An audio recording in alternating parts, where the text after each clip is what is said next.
Алмазный с вами Алексей, дорогие друзья. Это Авок. Это Авок. Но я не знаю, какой номер. Сейчас, секунду. Я продлил. Номер 20. Так что... Алмазный с вами Алексей, дорогие друзья. Что я могу сказать? С каждым треком, по моему мнению, я становлюсь все лучше и лучше. И много уже треков выходит на все площадки. То есть та проблема, что была в 25 году, с тем, то, что в рамках проекта 365 дней много треков не выходили на все площадки. Теперь такого больше нет. Теперь все треки выходят вот на все площадки. Но, знаете,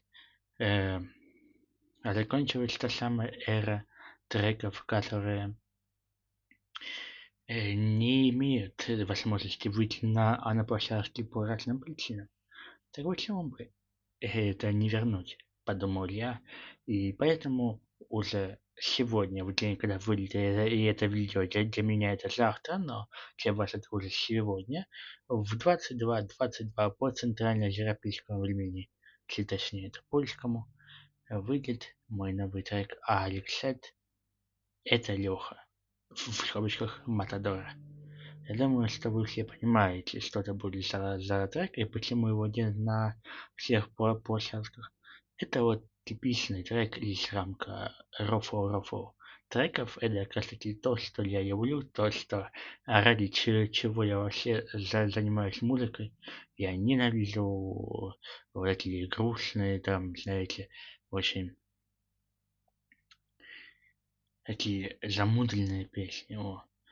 Я люблю вот такой вот рофл.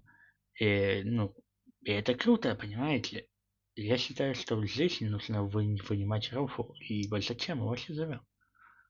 И скоро, кстати, такой вам расскажу информацию. Скоро выходит новый альбом Моргенштерна. И ждите от меня реакцию. Да. Я не знаю, когда он выйдет, но те, кто следят, те знают, что он выйдет.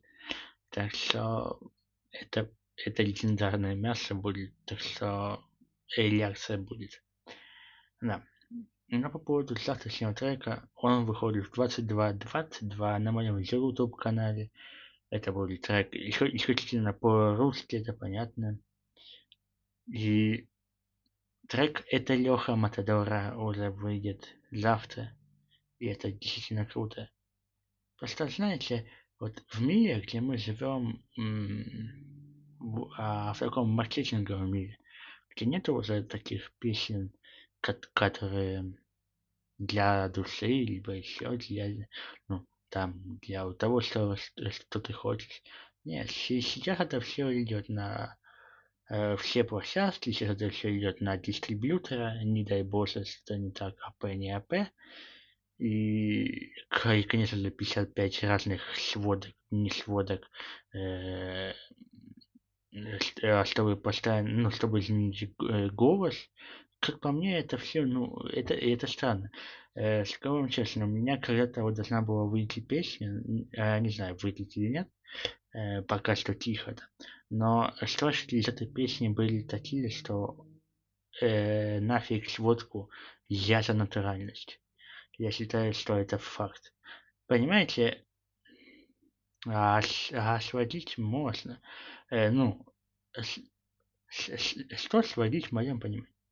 Это просто менять, буквально вот вы слушали музыку без свидоса, например, меня, и со свидосом.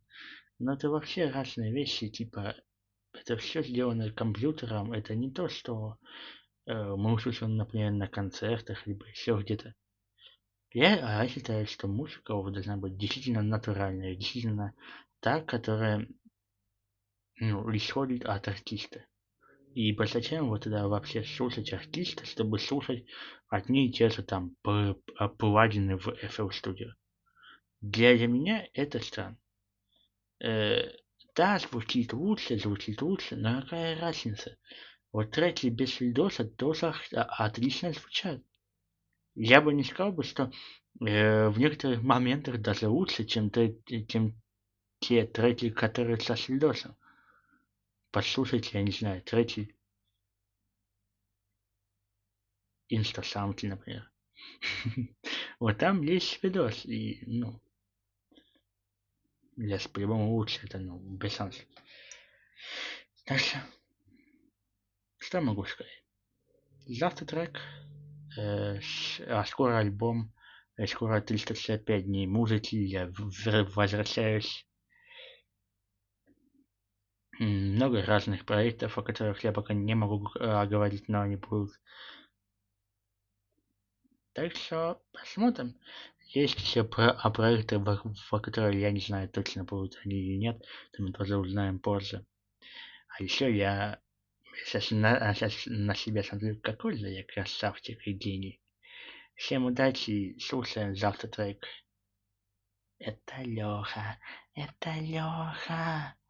разрываю, это все я.